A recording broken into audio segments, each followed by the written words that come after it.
여러분 안녕하십니까? 11월 23일 토요일 광주 MBC 뉴스투데이입니다. 먼저 오늘의 주요 뉴스입니다.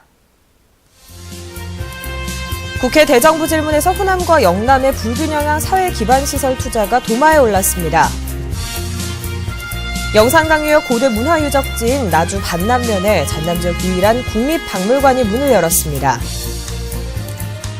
광주시 공무원들의 집단 성명 사태로 촉발된 광주시 의회와 광주시의 갈등이 사그러들 기미를 보이지 않고 있습니다. 민영화를 앞둔 광주은행이 갑자기 대출 심사를 강화하면서 중소기업들이 돈 가뭄을 호소하고 있습니다. 국회에서 열린 대정부 질문에 영남 쪽으로 쏠린 사회 기반 시설 투자가 도마에 올랐습니다. 영호남의 격차가 갈수록 벌어지는 상황에서 호남 소외를 우려하는 목소리가 커지고 있습니다. 이계상 기자입니다. 국회 경제 분야 대정부 질문에 나선 민주당 주승영 의원이 영호남 불균형 발전 문제를 질타했습니다. 주 의원은 전남과 경북에 추진 중인 도로 개설 상황을 구체적으로 제시하며 경제적 타당성이 비슷한데도 영남 쪽 SOC 투자는 속도를 내고 호남은 지지부진하다고 지적했습니다. 영호남 격차가 커지는 상황에서 동서통합지대 조성이 과연 실효성이 있는지 자칫 전시성 사업으로만 전락하는 건 아닌지 따져 물었습니다. 만약 SOC 예산이 삭감된다면 강원도라든지 호남과 같은 낙후된 뒤에는 예산 배정에서 더 불이익을 받아서 더 낙후를 가속할 수밖에 없다. 이렇게 생각하는데 동의하십니까? 이에 대한 정부 측 답변은 균형 발전을 위해 노력하겠다는 원론적인 수준에 그쳤습니다. 다음 계속 사업에 대해서는 계속 안정적인 투자를 하려고 하는 그런 방침하에 하고 있습니다. 민주당 이용섭 의원은 박근혜 정부의 2년간 재정 적자 규모가 49조 원 규모로 확대됐다며 자칫 재정이 파탄날 수도 있다고 주장했습니다. 이를 해결하기 위해서는 영세 사업자나 근로자의 세부담을 늘리기보다 부자들이 세금을 많이 내도록 해야 한다고 강조했습니다. 재정 규모를 줄이겠다고 하는 것은 비만인 사람이 다이어트를 하기 때문에 저체중인 사람도 다이어트를 하는 것처럼 어리석은 짓입니다. 영호남과 계층 간 격차 해소를 요구하는 목소리는 박근혜 정부 내내 잇따를 것으로 전망됩니다. MBC 뉴스 이계상입니다. 영산강 고대문화유적지인 나주 반남면에 국립박물관이 문을 열었습니다. 전남 지역 유일한 국립박물관인 나주박물관은 세계 최대 규모의 온관과 국보로 지정된 금동관을 비롯해 고대 영산강유역 고분 문화권의 유물을 전시하고 있습니다. 또 개방형 수장고와 스마트 안내 시스템 등 미래형 첨단 전시 체계를 갖추고 있습니다. 안철수 신당의 광주시장 후보로 거론되어 온 인물들이 행보를 시작합니다. 신당 창당 선언이 임박한 시기를 감안하면 이들의 행보가 결코 가벼워 보이지 않습니다. 윤근수 기자입니다. 안철수 의원의 멘토로 알려진 법륜스님이 광주에서 토크 콘서트를 엽니다. 그동안에도 종종 광주를 찾았지만 이번에 특히 관심을 끄는 건 주최 측과 대담자 때문입니다. 광주 전남 비전 21이 준비한 이번 콘서트에는 안철수 신당의 광주시장 후보로 거론되어 온 윤장현 이사장이 대담자로 나섭니다. 대화 주제는 따뜻한 광주, 당당한 호남입니다.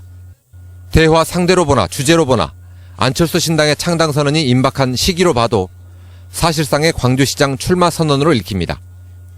또 다른 후보로 끊임없이 거론되어 온 정책 네트워크 내일의 장하성 소장도 조만간 광주를 찾을 예정입니다. 장 소장은 광주 전남의 실행위원들과 만나서 정치 세력화를 위한 실행위원들의 역할을 설명하고 의견을 폭넓게 수렴할 계획입니다. 광주시장 선거 출마에 대해서 장 소장은 공식적인 입장을 밝히지 않고 있지만 주변의 권유가 많은 것으로 알려졌습니다. 안철수 신당으로선 내년 지방선거에서 승리 가능성이 있다고 보는 광주시장 선거에 공을 들일 수밖에 없습니다. 그런 만큼 후보 선택에는 신중하겠지만 선택되는 순간 전폭적인 지원이 예상됩니다. 그 선택을 누가 받게 될지 후보들 간의 경쟁 구도가 이제부터는 서서히 드러날 것으로 보입니다. MBC 뉴스 윤근수입니다. 광주시 공무원들의 집단 성명 사태로 촉발된 광주시 의회와 광주시의 갈등이 사그러들 기미를 보이지 않고 있습니다. 광주시의회는 공무원들의 집단 성명 사태에 대한 책임 있는 인사를 요구했지만 광주시가 적절한 조치를 취하지 않고 있다며 행정자치위원회 예산 심의 과정에서 책임자 문책을 요구하겠다고 밝혔습니다. 반면 광주시는 홍인화 의원이 재판 중인 사안의 검찰 기록을 취득하게 된 경위가 궁금하다며 이와 관련된 책임을 묻겠다고 반박했습니다.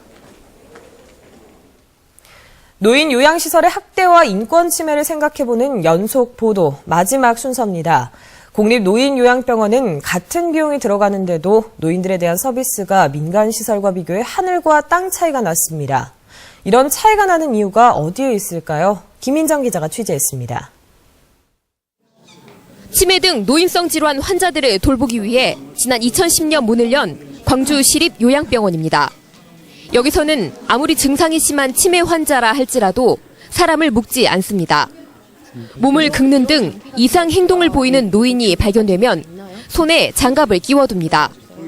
어르신 이거 뽑으실까봐 이렇게 저희가 한 거라고 설명을 드리고 다시 이렇게 착용해드리고 있어요. 치매 노인들의 낙상 사고를 막기 위해 병원 곳곳에 안전시설을 갖춰뒀고 간호 인력도 충분해 보호 인력 1명이 노인 2-3명을 돌보고 있습니다. 그것이 일어날 수 있다 해서 전체적으로 환자가 팔이라든가 다리를 못 쓰게 묶는 그런 억제가 일어나서는 안 되거든요. 12월 초 개원식을 앞두고 있는 광주시립 제2요양병원도 간호사 1명이 환자 1명을 돌보고 있습니다. 인력이 충분하니 당연히 서비스가 좋습니다.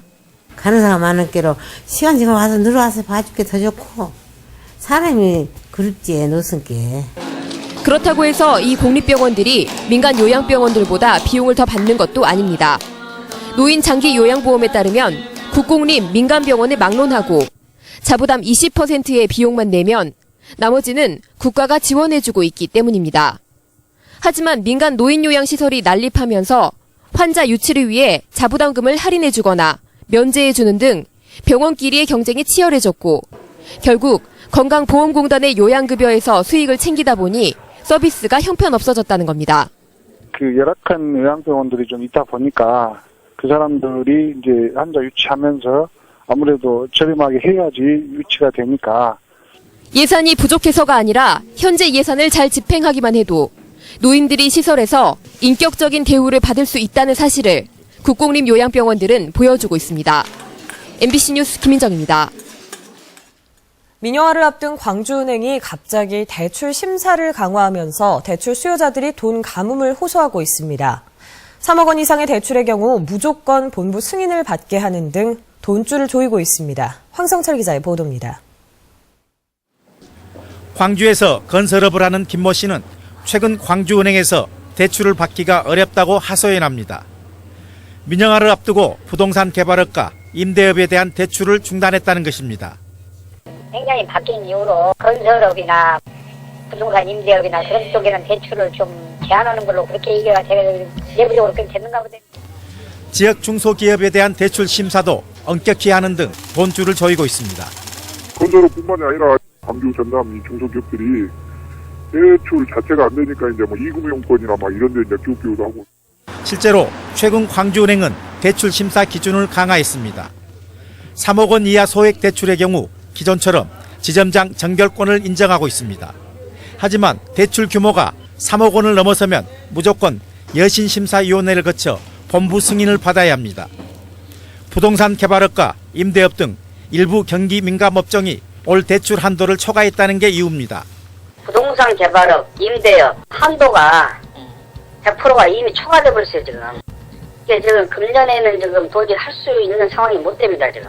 따라서 내년에 27개에 이르는 산업별 여신 포트폴리오를 짤 때까지는 대출을 억제할 수밖에 없다는 입장입니다. 민영화를 앞둔 김장학 신임 행장의 방침이든 예측을 잘못한 전임 행장의 책임이든 광주 전남의 돈 가뭄은 당분간 계속될 전망입니다. MBC 뉴스 황성철입니다. 화순군 능주면에 농어촌 뉴타운을 조성하는 사업이 마무리됐습니다.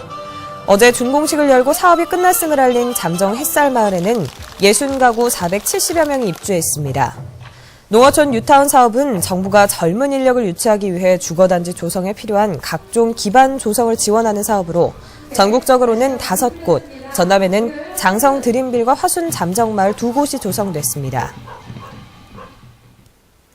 남구 주민들의 오랜 수건 사업인 다목적 체육관 건립 기공식이 열렸습니다.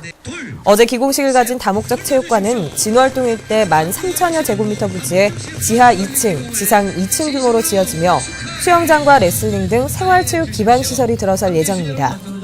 그동안 생활체육 인프라가 부족했던 남구에 다목적 체육관이 생기면서 주민들의 체육 생활 욕구를 어느 정도 채워줄 것으로 보입니다.